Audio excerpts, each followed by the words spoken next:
now it got serious on Friday with Micah Parsons because up until this point, I just thought it was a chess game, and Jerry's done this before.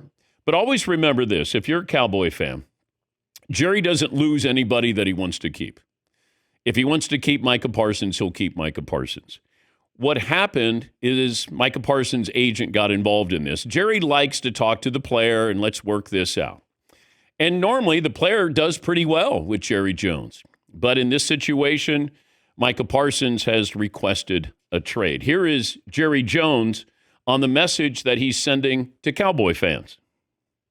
As always, in any relationships, there are different moods at different times of your relationship. That's what it is. Don't lose any sleep over. So just to be That's clear, one thing I would say to our fans. Don't lose any sleep over. just to be clear, you don't feel the relationship has changed at all from the Super Bowl Big 12? Again, I know my attitude, and my attitude is the same one I've had. I think the world of Micah. He's an outstanding player. He can really help us, but he's got to fit in with what's in the best interest of the team, and that's what the negotiation's all about. And it's not just about money, it's about trust, and the trust is wearing thin. You have Jerry and his son. They walked the tightrope before, but this feels a little bit different than CeeDee Lamb or Dak Prescott. Parsons isn't just another disgruntled player. He's a foundational piece. When you think of the defense, he's one of the top 2, 3, 4 players on defense in the NFL. And not every trade request ends in departure, but, the tension is there. And I always wonder about the relationship. That, yes, you can kind of tamp that down a little bit. You can bury it a little bit, but it's still there. Now, if Jerry really wanted to play and toy with Micah Parsons, you can franchise tag him for a couple of years if you wanted to. It feels like Jerry has gotten what he wanted. Keep this in mind. Of when he bought the team, he got the 3 Super Bowls.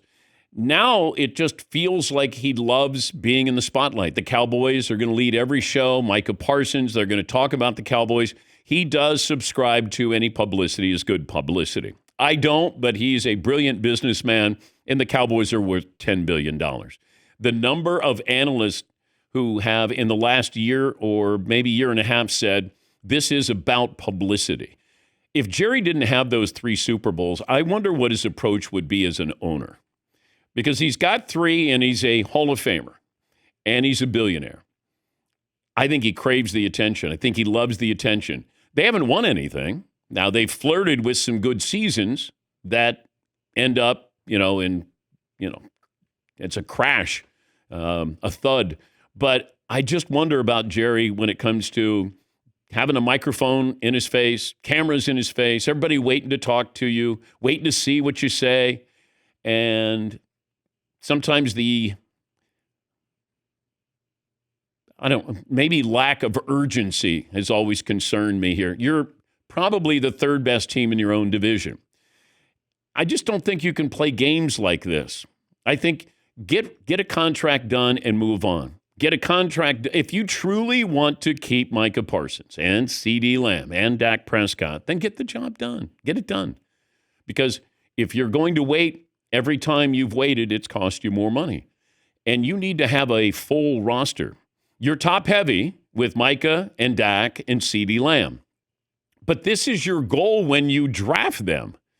Your goal is, I hope he's one of the greatest defensive players and he's here for a long time. Well, he's one of the greatest defensive players, but now you're making him rethink if he wants to be here. CeeDee Lamb, I hope he becomes one of the best receivers in the game. He has. Now, Dak Prescott, you can say, well, you know what? If he proves to be a starter and he's consistent, man, that'll be great. We found a diamond in the rough. Okay. You got him. You signed him. You paid him more than you needed to, but that's your guy. He can be loyal, but then you're not quite sure why he gets some deals done and then doesn't get Micah Parsons done. When you could have, and I go back to April, before the draft. Now, all of a sudden, you got everybody who can be involved in this. I don't want to wait till August if I'm going to play a game and say, all right, maybe we'll trade him if we have to. He doesn't want to be here, we'll trade him. In April, Everybody can be involved in this. If you truly aren't all in on Micah Parsons, that's when we should have been discussing this. Not now, because it still feels like Jerry, he's going to get this done at some point. It might be in 3 weeks. It might be on, the Sunday, when they open up. What is it, a month? A month from today, the Cowboys open up, right? So is that what are we headed towards that kind of deadline, finish line? With Jerry, it feels like he loves, craves, needs that attention. And he's gotten it. But if he didn't have those 3 Super Bowls, I wonder if his approach would be a whole lot different. All right. Seton, what's poll question today? Is Dallas a good place to play? Yes or no? You don't want to lose that address.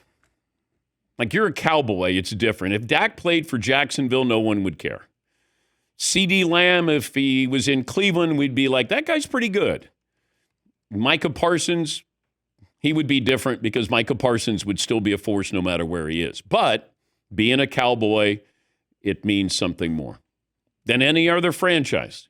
As loyal as Green Bay is, as Pittsburgh is, the old Raiders, there's something about being a Dallas Cowboy. Everything that goes with that. You get clicks. You get headlines. You get publicity. You get endorsements. You're a Cowboy. If you can put up with that, from the standpoint of everything you do is under a magnifying glass. I saw Dak Prescott's building a mansion, and I saw the early stages of that. Or a gender reveal with his wife or girlfriend. Like, it's all there. You got Troy Aikman, who something said, Troy, that, he talks about the Cowboys. It's going to be put there on the front page. Tony Romo, they got jobs. They're Cowboys. Jason Garrett got a job. Jason Witten got a job. So you do have, it means something. It's like being a Laker. Kind of like being a Dodger or a Yankee, but to a lesser degree. But, you have that address. And if you can put up with everything that goes along with that, it's a great place to play. Yes, Seton. Right, but there's the address, and then there's everything that comes with the address. And one of those things is not rings. Yes. What you get is you're overrated because you're a Cowboy. You get constant abuse from Cowboy fans. We could just look at Shea for that. There's these unbelievable expectations of greatness despite no real recent track history of being able to accomplish that. True. It feels like that address is maybe a little delusional right now about what that address means. I think it's absolutely delusional because it's been 30 years. Correct. No team in any sport in the United States has gotten more publicity for doing less than Dallas. But Dallas gets more publicity than anybody. And you're living off those fumes of a different generation with the triplets there. And Jerry has built up this house credit that, hey, he still means something. What the Cowboys mean. But they don't mean anything, if you think about it. Like, they're just a curiosity. That's all. Like, what's the over-under? 7.5, maybe? 8.5 at the most? Maybe they make the playoffs this year, if all goes well. Here's another thing that's kind of lost in this, in my opinion. You have Brian Schottenheimer, who's a first-time head coach. It's already tough enough to coach the Cowboys. Now we're going to, give you degree of difficulty here. And he's trying to establish a culture here. Well, it's hard to do that when your best player is right over there and he's not practicing. You got a quarterback who's injury-prone, and you paid him all that money. You got Pickens, who's going to eventually want a contract too. Yeah. Like there's a lot of things involved in this. They do some things really, really well. And then there are other things where you go, and this is where the attention to detail, I think, has cost them greatly. And as somebody with the Players Association said to me last weekend, if you wait how many months with Micah Parsons, if you know that you love Micah Parsons then it's like when you say, I don't want to get married, but I'm going to stay engaged. And then the next year we're still engaged, but I don't know if I want to get married. Well, then you're probably not going to get married, or you shouldn't get married. But when you meet somebody and you say, hey, you're the person. Hey, I've been with you for 4 years and you have performed at the highest level. Then you marry him. You sign him up. But Jerry's like, I don't know. He could get hit by a car. What? What? He could. And so could you. Yes, Marvin. Don't you try to draft well and get a great edge rusher so you can sign him and so he can be on that team for the rest of his career? Yes. Crazy thought. Sorry. That's the goal. That's the goal, that you found your guy. And then all of a sudden you're not quite sure. And I'm sure a deal will get done. You do not want to lose Micah Parsons, because if you did, then lose him in April when you can take advantage of the draft and teams who would then, pony up. You're not going to get equal value here from Micah Parsons. I don't think he'll be traded. It's Jerry doesn't want to deal with Micah's agent. That's all. Jerry likes to talk to the player one-on-one, and we'll get a deal done. And hey, I reached, but he's the one because he brought in his agent. Now, I don't know why. I don't know what the numbers are, but it feels like Jerry was bothered that I thought we were going to talk about this. We were going to go back and forth, and we'd get a deal done. Yes, That's why people have agents, so that they can do that on someone's behalf. I do like the idea, though, that Jerry's like, he needs to do what's best for the team. You could just say, well, isn't what's best for the team having me on it? Yes, Dylan. I think the team's better with me playing than Yes, not. yes. So maybe you should do what's best for the team. Yes. Jerry also seems like the first guy who, if you didn't have an agent in those discussions, he'd be like, I'm going to capitalize on this one. Yeah. Also, Dan, for the record, 8.5. 8.5 wins for the Cowboys. Sounding higher and higher. Yeah. I'm going higher. Yes, Marvin. I can't wait until the opening of Thursday Night Football. Opening night, Eagles celebrating their Super Bowl trophy. We're talking about Micah Parsons. Oh, yeah, you have to. He got signed the Tuesday before the Thursday night game. You think that's when it happens? But he's not in camp. This happened with CeeDee Lamb. They dragged Dak Prescott out until the first Sunday of the NFL season. And look, Jerry Jones will never come on this show, but anybody who talks to him locally, I would just want to know, tell me the business philosophy for waiting for somebody you're going to sign. I just want to know that. Because if, as the source at the NFL Players Association said, $8 million, the difference between $34 million and $42 million, and then the following season, that's another $8 million. So you could be paying $32 million more than you needed to over 4 years for Micah Parsons.